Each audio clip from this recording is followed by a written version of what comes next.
In chapter 1134, the mysterious character Mosa appeared. But who hides behind this nickname? People rumored it to be Shirahoshi. Others said Jarul or Ida. Some even suspect Gunko or Koala. Today we will examine all we know about Mosa to find out the truth. My method will be as followed. For every clue I have about Mosa, I will evaluate if it corresponds with one of the suspected characters. In the end, a winner will be selected. In the Japanese version, Loki uses the suffix ko for Mosa. This suffix is used for high-ranking royalty.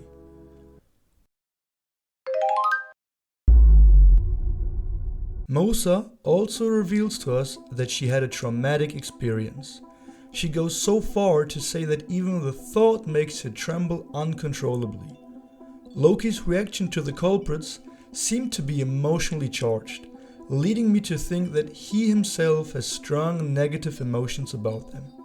Till now, the group of people Loki seemed to have the strongest antipathy against were the celestial dragons, going even so far as to deny the chance to become one, even if it means his death. Ironically, something others would kill for. Jarul witnessed the murder of Harald, who is suspected to have been killed by the world government, in other words, the celestial dragons. Gunko arguably seems to have had a traumatic experience, judging by her reaction to Brooke. At the reverie, we saw St. Charles try to kidnap Shirahoshi. She even starts to cry. Back in Fisher Tiger's flashback, it is explained that Koala once was a slave of the celestial dragons. She also cries about this trauma. Mosa opposes Loki's intent for revenge. She also tries to appeal to Loki's own kindness. Ida was the one reforming Harald into becoming a more kind king and human.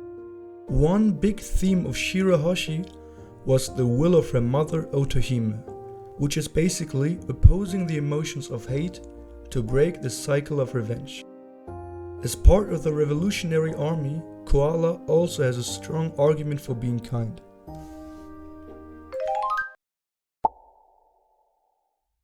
Mosa translates to hairy or thickly bearded.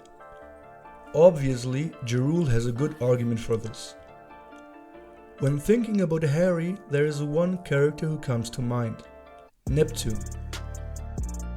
Even Roger joked about Shirahoshi becoming hairy like her father.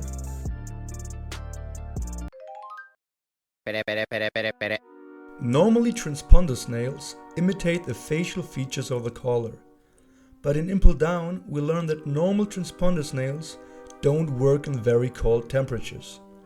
The transponder snail Loki uses is a special cold resistant type.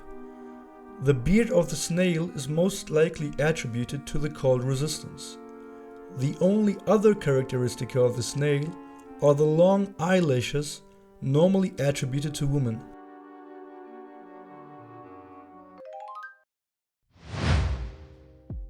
Loki mentions that Mosa is a bored person. The only person of this list who this trait is associated with is Shirahoshi.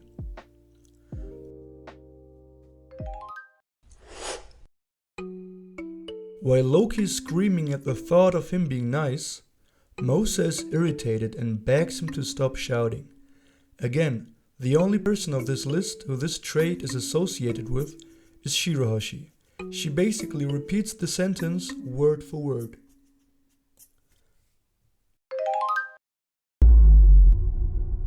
The last clue is the most important. Loki has never met nor seen Mosa. This means Jarul and Ida are out of contention. I will give Gunko the benefit of the doubt because we know that she can be possessed, so maybe Loki doesn't acknowledge his confrontation with her and Shamrock is meeting her. When looking at the scoreboard, the conclusion is very simple. Shirahoshi is very likely Mosa. Now that we very likely know the identity of Mosa, let's try to make sense out of it and connect the dots. One big question is, how did both came into contact? My guess is that their fathers tried to arrange a marriage between both. We know it is a common theme for royals to marry other royals.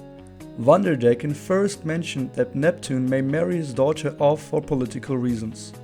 We can also see this theme at the Reverie, where countless other royals tried to arrange a marriage between her and their sons. Marriage was also part of Loki's portrayal, as he once proposed to Lola. In chapter 1153, it is revealed that Harald had a relationship with Neptune, making this even more likely. The relationship of Loki and Shirahoshi is also a symbolic and poetic one. Both are quite literally at the opposite side of the world. Shirahoshi beneath the Eve tree and Loki bound to the Adam tree. Both sides of the world mirror each other. Both have three levels. The heaven world mirrors Merijoa. The sun world mirrors the Sabaody archipel, as both are built on branches of their respective tree. And the underworld mirrors Fishman Island, who are built around the roots of their respective tree. There, Loki and Shirahoshi are both imprisoned, bound to never meet each other. Narratively, this connection also makes a lot of sense in setting up the final war. On the Harley, we see the ancient giant, most likely Loki, fighting next to the mermaid princess, most likely Shirahoshi. At this stage, Loki doesn't seem to be convinced to fight on Luffy's side. Maybe Shirahoshi can convince him to join Ruffy. We can also draw some interesting implication from this relationship. Mosa sounds like Moses, especially in Japanese and Arabic. In the Old Testament, Moses splits the Red Sea. Maybe this is a foreshadowing for Shirahoshi being the one to help destroy the Red Line. Maybe this also ties to Loki being the red serpent soaked in blood. In chapter 1151, we see Mosa say goodbye to Loki for an indefinite time. It gets especially interesting when looking at what Shirahoshi is confirmed to be doing at this moment. Just a few days ago, she was listening to Vegapunk's speech about the flooding of the world and the ancient weapons. After this, she must know her role in the upcoming events. She must be preparing for this and step into action. There is one last very interesting topic. Shirahoshi is obsessed with forests.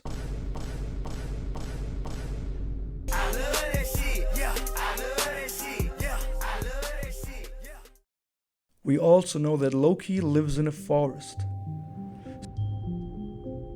So why is the Princess of the Sea so obsessed with the forest? Whatever it is, surely this time they will meet.